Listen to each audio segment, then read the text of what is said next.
Hai, salam sejahtera. Selamat kembali dalam video ketujuh saya Vishal di sini. So hari ini saya akan mengajar dengan anda topik yang lama dinanti-nantikan adalah topik benefit, yang daripada macam mana daripada satu benefit kita akan ubah kepada benefit sampai beberapa benefit supaya kita boleh convince customer secara lebih mudah. Alright. So hari ini saya akan ajar sebab kenapa topik benefit ni kita boleh increase walaupun anda mempunyai limited benefit, 3 benefit, tetapi anda boleh meyakinkan customer yang produk anda adalah produk yang terbaik.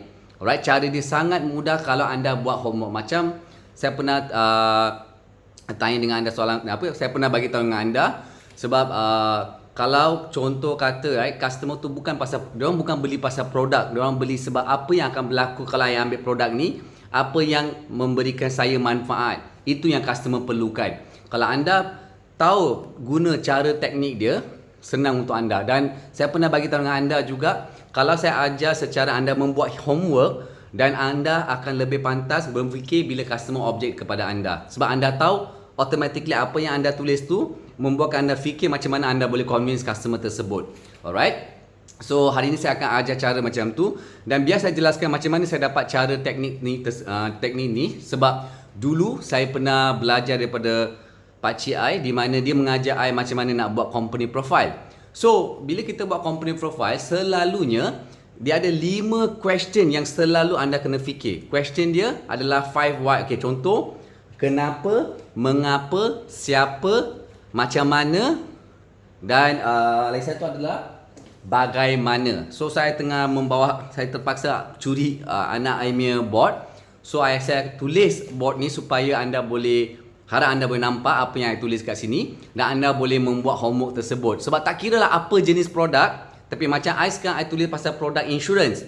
Anda boleh guna untuk apa jenis produk, tetapi anda kena tanya 5 soalan ni supaya anda boleh berfikir dan anda boleh tulis kenapa produk ni bagus, mengapa produk ni bagus, siapakah yang siapa maksudnya syarikat mana yang memberi produk ni, kenapa saya harus percaya dengan produk ni. So bila anda tanya beberapa soalan dalam diri anda akan cuba cari jawapan tersebut, dan ia memboleh anda berfikir secara positif. Kita boleh convince customer ni kalau customer ni tanya soalan sebegini. So you dah tahu macam mana automatically you akan convince customer tersebut. Alright. So, setiap kali kita tengok company, mana-mana company pun dia akan tanya kenapa, mengapa bila anda buat company profile tersebut. So, bila anda nak convince, contoh kata anda membuat bisnes, so automatically selalunya you kena fikir kenapa mereka harus ambil produk anda. Kenapa, siapa yang kawal produk ni. Contoh, mengapa produk ni penting untuk customer tersebut, bisnes tersebut. So, banyak soalan yang dia akan tanya kepada anda. Tetapi bila anda dah buat homework, automatically bila customer jawab kepada anda dah tahu macam mana nak convince customer tersebut. Alright. So, harap minta maaf sebab topik ni sangat penting. Kalau anda tahu cara macam mana nak guna, anda boleh jadi salah satu top performer dalam bidang telemarketing. Tetapi it depend dengan attitude. Kalau attitude anda jenis nak dapatkan duit dalam bidang telemarketing, nak jadi top performer, nak buat duit banyak, so ini adalah cara dia untuk anda belajar. And ni memang sangat-sangat efektif, di mana ramai budak telemarketing saya telah menggunakan cara ni dan mereka berjaya. Alright, so hari ni saya akan ajar dengan cara yang dari satu cara yang saya bagi tahu macam mana nak increase benefit. Alright, so saya guna dengan contoh insurance yang selama ni saya pernah buat, dan selepas tu saya pernah guna untuk produk kereta pun, pasal advertisement kereta. Tetapi biar saya jelaskan dengan insurance dulu. So kalau anda cuba nak kaitkan dengan produk lain pun boleh, dengan guna cara ni anda boleh dapat jawapan tersebut. Tak kira apa jenis produk macam saya bagi tahu tadi. Alright. So contoh sekarang, anda tengok tolong abaikan ni adalah anak I punya whiteboard, sebab I tak pandai guna dalam computer system macam mana nak buat PowerPoint nak hantar kepada anda. Saya tahu macam mana guna PowerPoint, tapi macam mana I nak link I tak pandai sangat. So memang I jenis old school type. Alright. So harap anda boleh bersabar dan harap anda boleh faham apa yang I cuba ajar. Sebab I niat adalah untuk mengajar anda. Itu adalah niat I. Alright. So hari ini saya akan ajar dengan anda cara macam mana nak increase benefit tersebut. Dan ini dipanggil sebagai anda boleh panggil ni, anda boleh panggil ni untuk how to increase benefit. Topik I hari ini adalah untuk increase benefit anda, untuk memberi customer rasa produk ni penting untuk diri mereka. Alright. Okay, macam anda tengok, I harap anda boleh nampak I punya tulisan dekat sini. Sorry tulisan cakar ayam, minta maaf. So tolong abaikan tulisan I asalkan anda faham apa yang I cuba ajar dengan anda. Alright. Macam anda tengok sekarang kan, contohlah dalam produk anda ada 6 benefit. So kita mula daripada satu benefit. Okay, macam I ni I sekarang guna contoh satu benefit, example lah kalau you jual mana-mana PA produk, so apa benefit pertama? Kalau contoh kalau orang nak buat advertisement kereta, pasal advertisement kereta, example lah kalau telemarketing advertisement kereta, apa benefit pertama dia? So kenapa produk ni benefit pertama tu penting kepada customer? So you boleh guna cara macam tu ya. Alright, so ni you nampak kat sini, ini adalah benefit. Alright, benefit. Dan you tulis kat sini kenapa, siapa, actually ni bagaimana, apa, macam mana. Alright. Saya rasa semua saya dah tahu. So ada 5, 1, 2, 3, 4 dengan 5. Alright, sekali lagi kenapa, siapa, apa, bagaimana, macam mana. Alright. So daripada sini you nampak kenapa, nampak tak arrow ni ada question mark. Kenapa I buat question mark? Daripada jawapan ni you boleh lagi buat rangkaian. Buat rangkaian kenapa produk ni, kenapa dia cakap macam ni. Daripada jawapan kenapa ni, kenapa lagi you boleh tolong. You boleh cuba cari jawapan. So dari sini kita akan increase rangkaian dia, kita akan increase more benefit dan anda akan lebih memahami produk anda dengan secara lebih confident. Jelas?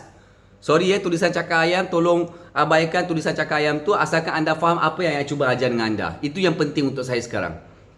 Alright, siapa? Siapa you boleh tulis banyak rangkaian dekat sini. Lebih banyak cabang lebih bagus sebab anda mendapat banyak benefit yang anda boleh cerita kepada customer. So ini cara I selalunya, kalau contoh I nak tahu pasal produk tersebut, I akan cuba cari banyak jawapan. Maksudnya I cuba keluarkan banyak soalan supaya I boleh mencari jawapan tersebut. Sebab I tahu satu hari nanti customer akan tanya dengan I. Kalau customer tak tanya soalan dengan I pun, I cuba bagi jawapan tersebut supaya menarik perhatian customer, boleh convince customer tersebut. Jelas? Alright, so hari ini saya bagi contoh macam mana. Sekarang saya guna contoh pasal insurance, basic. Pasal basic insurance ya. So saya pun dah tulis macam mana I tulis cara macam tu, I pun dah tulis supaya I boleh jelas kepada anda. Senang untuk anda faham. Alright, so ini contoh. Alright, so I tak boleh cakap pasal produk mana semua sebab ini memang I tak nak ada anything interest conflict of interest ke apa. So dekat sini saya akan cerita pasal insurance tapi I tak nak cakap produk apa, I bagi tahu basic je. Kalau I tahu PA, I akan bagi tahu benefit pertama PA tu, contoh kata hospital income. Daripada hospital income tersebut, you boleh dapat kenapa, mengapa, bagaimana, apa, siapa. Semua soalan tu you boleh dapatkan. You cuba keluarkan soalan tersebut, cuba dapatkan jawapan daripada satu benefit.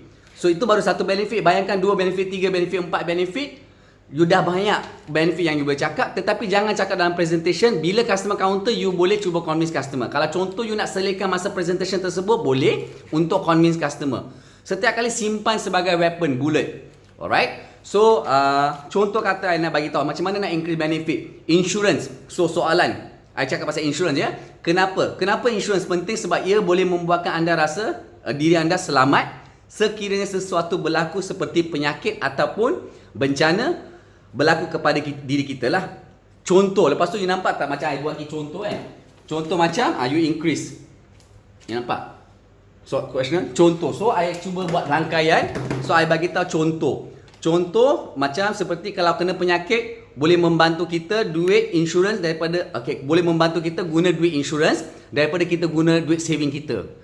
Sebab selalunya orang kerja 10 tahun, 15 tahun dia simpan duit simpanan tersebut. Mungkin diorang ada planning nak beli rumah ke, nak beli kereta ke, nak biayai pelajaran anak ke. Tetapi bila 15 tahun tiba-tiba dah kena penyakit, terpaksa duit simpanan kita tu terpaksa kita guna untuk perubatan. So selama 15 tahun ni kita bayar untuk hospital. So rasa macam tak berbaloi, betul tak? So lebih baik kalau kita ada insurans, kita guna duit insurans tersebut untuk membiayai perubatan kita. So itulah pentingnya insurance. Dari sana you dapat jawapan, nampak tak kenapa insurance ni penting.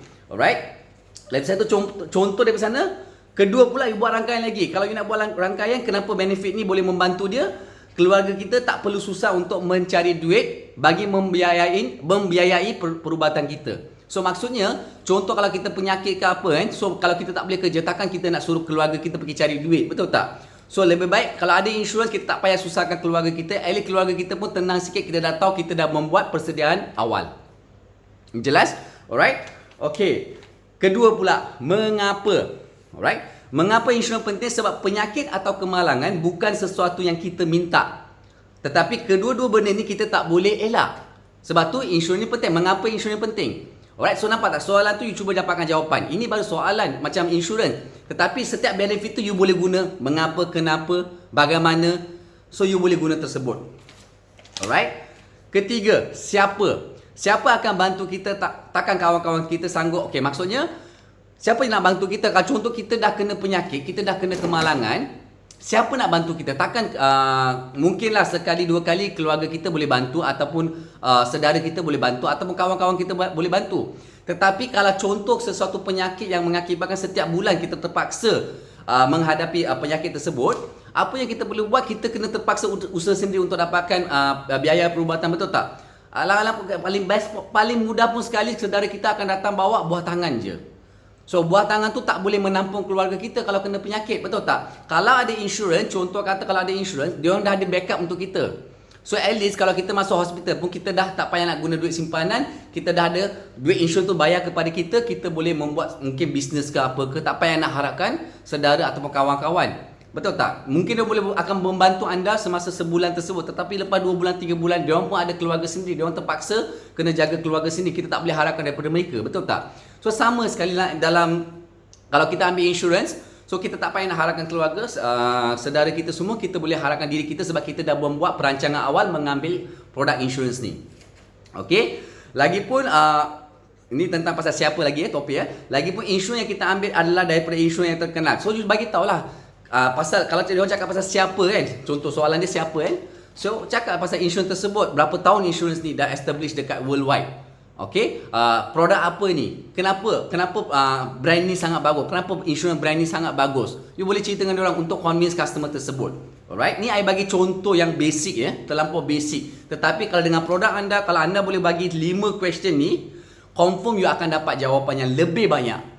Percaya cakap I, sebab I dah buat banyak produk, contoh bukan setakat insurans, pasal produk advertisement kereta. So I guna cara macam ni, memang dia jadi efektif. Ramai orang buat guna cara ni. Apa yang I tunjuk method ni memang efektif. Sebab method ni kebanyakan orang guna untuk, sometimes setengah orang dia buat company profile, betul. So dia akan cuba tanya, kenapa company ni bagus, mengapa company ni bagus. Dia orang sendiri cuba andaikan ada seseorang tu membuang soalan kepada mereka, so mereka sendiri akan cuba cari jawapan. Kenapa produk ni bagus, mengapa produk ni bagus, bagaimana kita patut. So banyak soalan tu dia cuba akan dapatkan jawapan, dan company profile tu akan jadi profile yang padat dengan information yang boleh menjawab soalan customer. Alright? Jelas? Okey, keempat pula, macam mana? Alright. So macam mana, normally you cuba fikirlah benefit tu. Macam sekarang I bagi basic insurance. So macam mana cara claim yang mudah?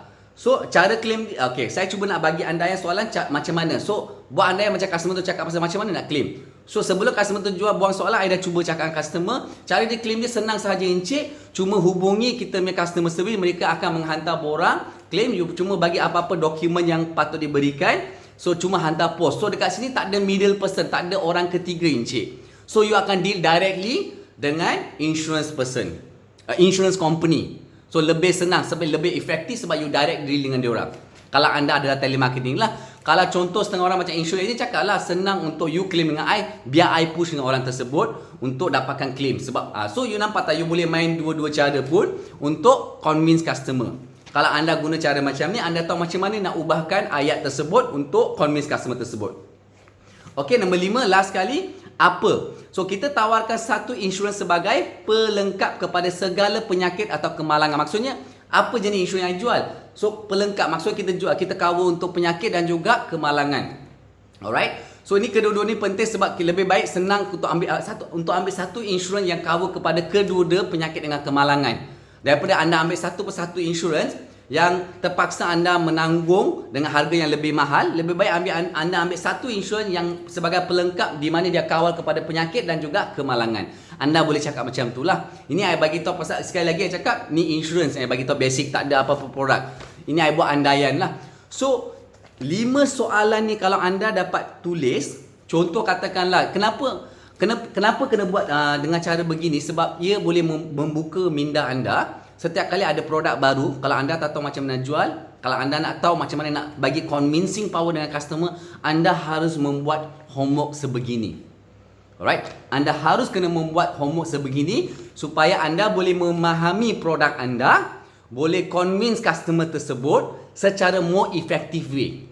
Dan pengetahuan anda akan lebih luas. Lebih banyak jawapan yang anda cari, lebih bagus sebab anda dah tahu macam mana nak convince customer. And ni bukan setakat untuk insurans. Apa jenis produk anda boleh jual. Alright, so sebelum tu tolong abaikan cakap kat sini sebab ni anak I buat, bukan bini I buat.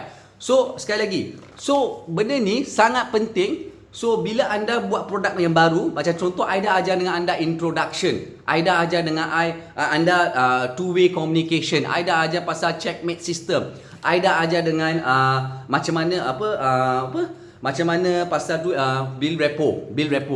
Alright, so banyak benda yang I ajar secara terperinci supaya anda boleh memahami dan anda boleh terus guna taktik ni untuk convince customer.